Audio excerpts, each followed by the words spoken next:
أعوذ بالله من الشيطان الرجيم.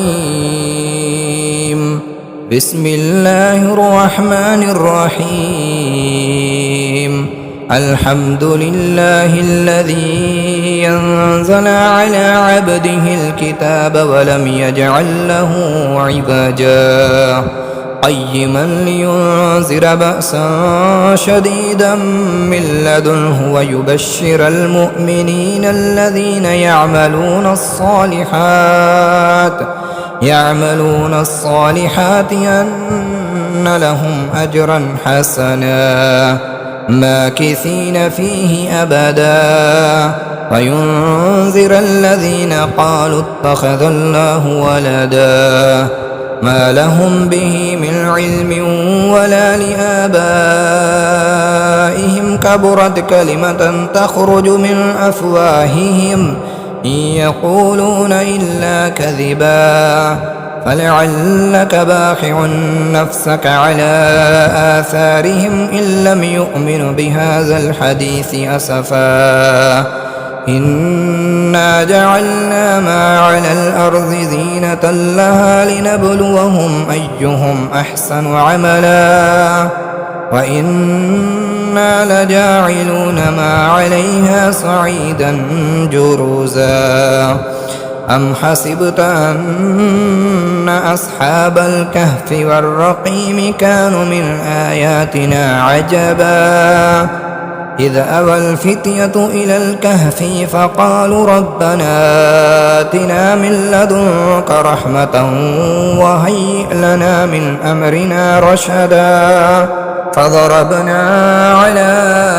آذانهم في الكهف سنين عددا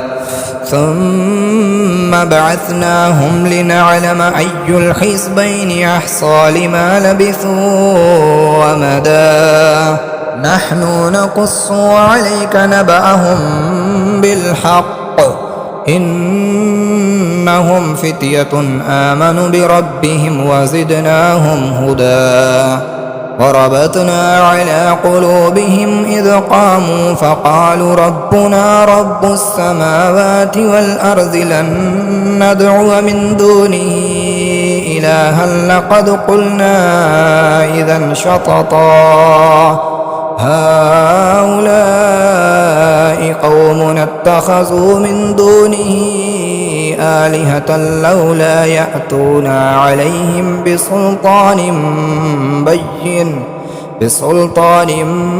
بين فمن أظلم ممن افترى على الله كذبا فإذ اعتزلتموهم وما يعبدون إلا الله فأووا إلى الكهف ينشر لكم ربكم من رحمته ويهيئ لكم من أمركم مرفقا وترى الشمس إذا طلعت تزاور عن كهفهم ذات اليمين وإذا غربت تقرضهم ذات الشمال وهم في فجوة منه ذلك من آيات الله من يهد الله فهو المهتد ومن يضلل فلن تجد له وليا مرشدا وتحسبهم أيقاظا وهم رقود ونقلبهم ذات اليمين وذات الشمال وكلبهم باسط ذراعيه بالوسيد لو اطلعت عليهم لوليت منهم فرارا ولملئت منهم رعبا وكذلك بعثناهم ليتساءلوا بينهم قال قائل منهم كم لبثتم قالوا لبثنا يوما أو بعد يوم قالوا ربكم أعلم بما لبثتم فابعثوا أحدكم بورقكم هذه إلى المدينة فلينظر أيها أزكى طعاما فليأتكم برزق منه وليتلطف ولا يشعرن بكم أحدا إنهم إن يظهروا عليكم يرجموكم أو يعيدوكم في ملتهم ولن تفلحوا إذا أبدا وكذلك أعثرنا عليهم ليعلموا أن وعد الله حق وأن الساعة لا ريب فيها إذ يتنازعون بينهم أمرهم فقالوا بنوا عليهم بنيانا ربهم أعلم بهم قال الذين غلبوا على أمرهم لنتخذن عليهم مسجدا سيقولون ثلاثة رابعهم كلبهم ويقولون خمسة سادسهم كلبهم رجما بالغيب ويقولون سبعة وثامنهم كلبهم قل ربي يعلم بعدتهم ما يعلمهم إلا قليل فلا تماري فيهم إلا مراء ظاهرا ولا تستفتي فيهم منهم أحدا ولا تقولن لشيء إني فاعل ذلك غدا إلا أن يشاء الله واذكر ربك نسيت وقل عسى أن يهديني ربي لأقرب من هذا رشدا ولبثوا في كهفهم 300 سنين وازدادوا 9 قل الله أعلم بما لبثوا له غيب السماوات والأرض أبصر به وأسمع ما لهم من دونه من ولي ولا يشرك في حكمه أحدا واتل ما أوحي إليك من كتاب ربك لا مبدل لكلماته ولن تجد من دونه ملتحدا واصبر نفسك مع الذين يدعون ربهم بالغداوة والعشي يريدون وجهه ولا تعد عيناك عنهم تريد زينة الحياة الدنيا ولا تطع من أغفلنا قلبه عن ذكرنا واتبع هواه وكان أمره فرطا وقل الحق من ربكم فمن شاء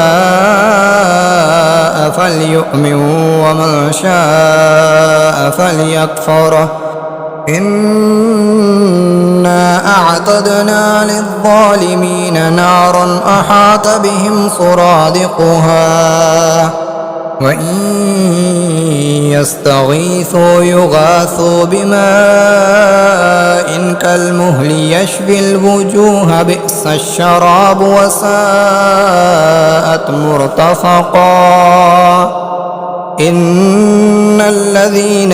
آمنوا وعملوا الصالحات إنا لا نضيع أجر من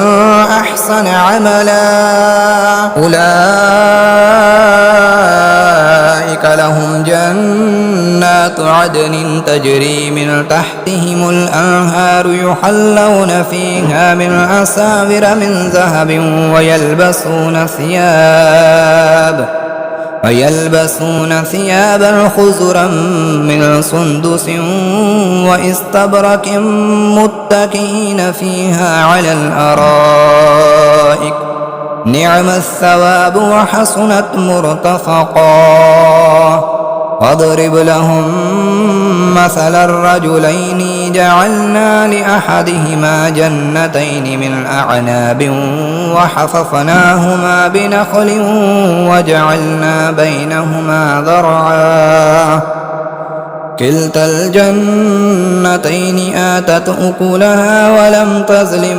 منه شيئا وفجرنا خلالهما نهرا وكان له ثمر فقال لصاحبه وهو يحاوره أنا أكثر منك مالا وأعز نفرا ودخل جنته وهو ظالم لنفسه قال ما أظن أن تبيد هذه أبدا وما أظن الساعة قائمة ولئن رددت إلى ربي لاجدن خيرا منها منقلبا قال له صاحبه وهو يحاوره أكفرت بالذي خلقك من تراب ثم من نطفة ثم سواك رجلا لكن هو الله ربي ولا أشرك بربي أحدا ولولا إذ دخلت جنتك قلت ما شاء الله لا قوة إلا بالله إن ترني أنا أقل منك مالا وولدا فعسى ربي أن يؤتيني خيرا من جنتك ويرسل عليها حسبانا من السماء فتصبح صعيدا زلقا أو يصبح ماؤها غورا فلن تستطيع له طلبا وأحيط بثمره فأصبح يقلب كفيه على ما أنفق فيها وهي خاوية على عروشها ويقول يا ليتني لم أشرك بربي أحدا ولم تكن له فئة ينصرونه من دون الله وما كان منتصرا هنالك الولاية لله الحق هو خير ثوابا وخير عقبا واضرب لهم مثل الحياة الدنيا كماء إن أنزلناه من السماء فاختلط به نبات الأرض فأصبح هشيما تزروه الرياح وكان الله على كل شيء مقتدرا المال والبنون زينة الحياة الدنيا والباقيات الصالحات خير عند ربك ثوابا وخير أملا ويوم نسير الجبال وترى الأرض بارزة وحشرناهم فلم نغادر منهم أحدا وعرضوا على ربك صفا لقد جئتمونا كما خلقناكم أول مرة بل زعمتم أن لن نجعل لكم موعدا ووضع الكتاب فترى المجرمين مشفقين مما فيه ويقولون يا ويلتنا ما لهذا الكتاب لا يغادر صغيرة ولا كبيرة إلا أحصاها ووجدوا ما عملوا حاضرا ولا يظلم ربك أحدا وإذ قلنا للملائكة اسجدوا لآدم فسجدوا إلا إبليس كان من الجن ففسق عن أمر ربه أفتتخذونه وذريته أولياء من دون وهم لكم عدو بئس للظالمين بدلا ما أشهدتهم خلق السماوات والأرض ولا خلق أنفسهم وما كنت متخذ المضلين عضدا ويوم يقولوا نادوا شركائي الذين زعمتم فدعوهم فلم يستجيبوا لهم وجعلنا بينهم موبقا ورأى المجرمون النار فظنوا أنهم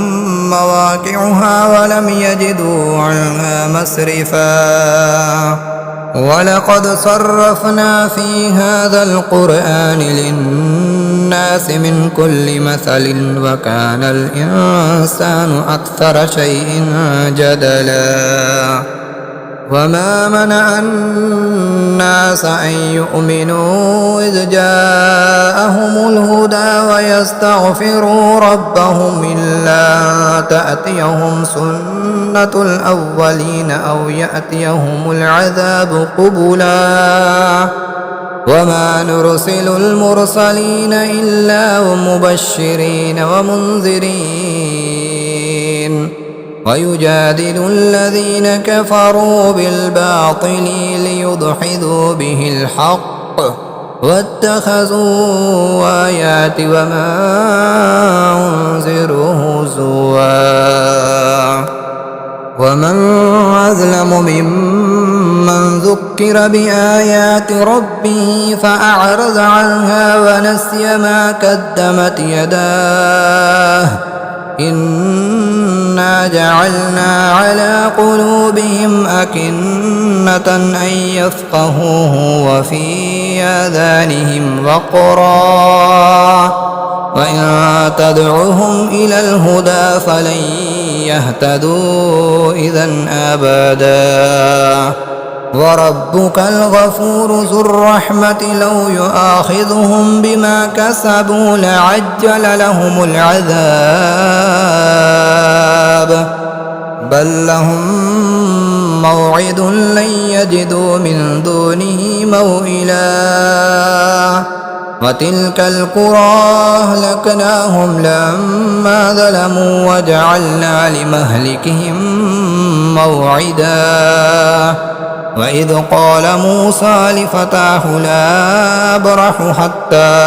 أبلغ مجمع البحرين أو أمضي حقبا فلما بلغ مجمع بينهما نسي حوتهما فاتخذ سبيله في البحر سربا فلما جاوز قال لفتاه آتنا غداءنا لقد لقنا من سفرنا هذا نصبا قال أرأيت إذ أوينا إلى الصخرة فإني نسيت الحوت وما أنسانيه إلا الشيطان أن أذكره واتخذ سبيله في البحر عجبا قال ذلك ما كنا نبغي فارتد على آثارهما قصصا فوجدا عبدا من عبادنا آتيناه رحمة من عندنا وعلمناه من لدنا علما قال له موسى هل أتبعك على أن تعلماني مما علمت رشدا قال إنك لن تستطيع معي صبرا وكيف تصبر على ما لم تحط به خبرا قال ستجدوني إن شاء الله صابرا ولا أعصي لك أمرا قال فإن اتبعتني فلا تسألني عن شيء حتى أحدث لك منه ذكرا فانطلقا حتى إذا ركب في السفينة خرقها قال أخرقتها لتغرق أهلها لقد جئت شيئا إمرا قال ألم أقل إنك لن تستطيع معي صبرا قال لا تؤاخذني بما نسيت ولا ترهقني من أمري عسرا. فانطلقا حتى إذا لقي غلاما فقتله قال أقتلت نفسا زكية بغير نفس لقد جئت شيئا نكرا. قال ألم أقل لك إنك لن تستطيع معي صبرا. قال إن سألتك عن شيء بعدها فلا تصاحبني قد بلغت من لدني عذرا. فانطلقا حتى إذا آتيا أهل قرية استطعما أهلها فأبوا أن يزيفهما فوجد فيها جدارا يريد أن ينقض فأقامه. قال لو شئت لاتخذت عليه أجرا. قال هذا فراق بيني وبينك سأنبئك بتأويل ما لم تستطع عليه صبرا.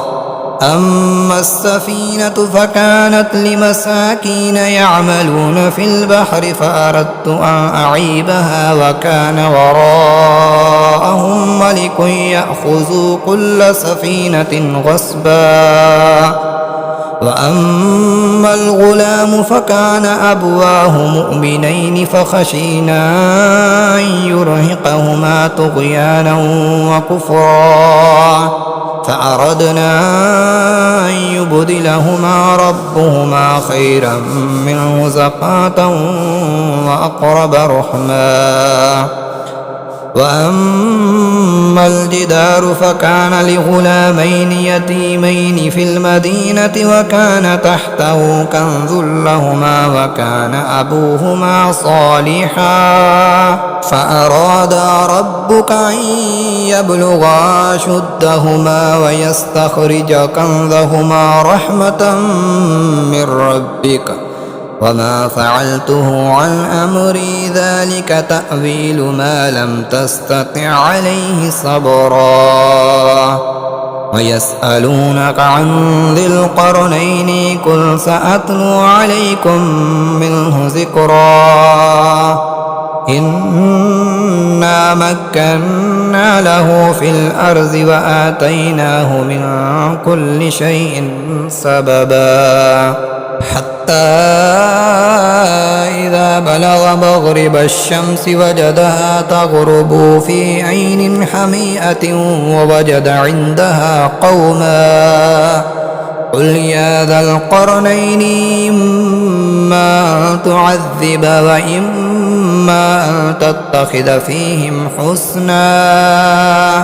قال أما من ظلم فسوف نعذبه ثم يرد إلى ربه فيعذبه عذابا نكرا. وأما من آمن وعمل صالحا فله جزاء الحسنى وسنقول له من أمرنا يسرا. ثم أتبع سببا حتى إذا بلغ مطلع الشمس وجدها تطلع على قوم لم نجعل لهم من دونها سترا. كذلك وقد أحطنا بما لديه خبرا. ثم أتبع سببا حتى إذا بلغ بين السدين وجد من دونهما قوما لا يكادون يفقهون قولا. قالوا يا ذا القرنين إن يأجوج ومأجوج مفسدون في الأرض فهل نجعل لك خرجا على أن تجعل بيننا وبينهم سدا. قال ما مكني فيه ربي خير فأعينوني بقوة أجعل بينكم وبينهم ردما. آتوني زبر الحديد حتى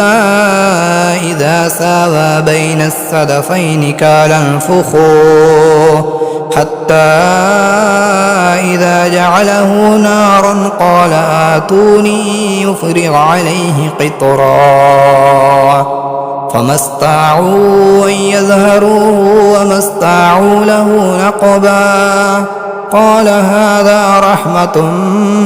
من ربي فإذا جاء وعد ربي جعله دكاء وكان وعد ربي حقا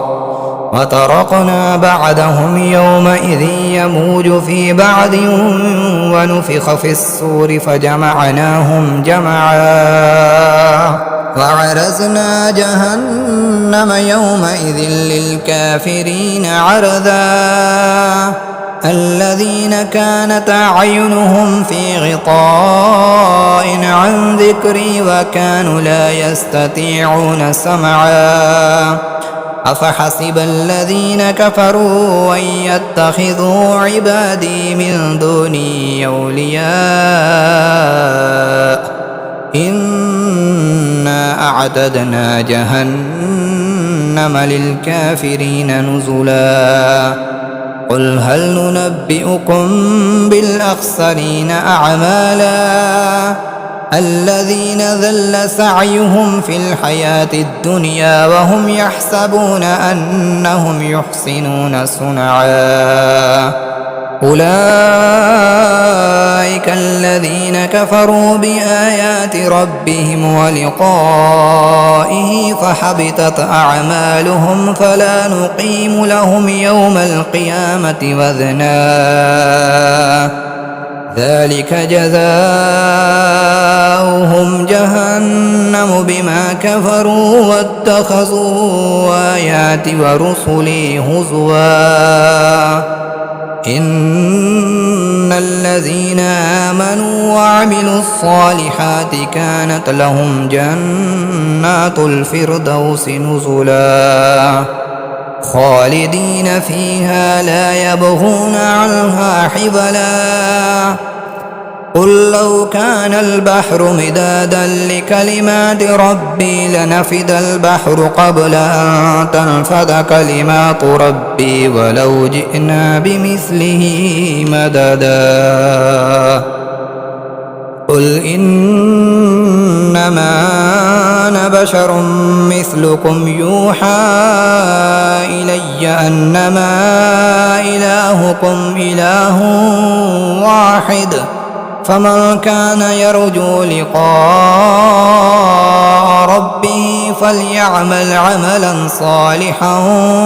ولا يشرك بعبادة ربه أحدا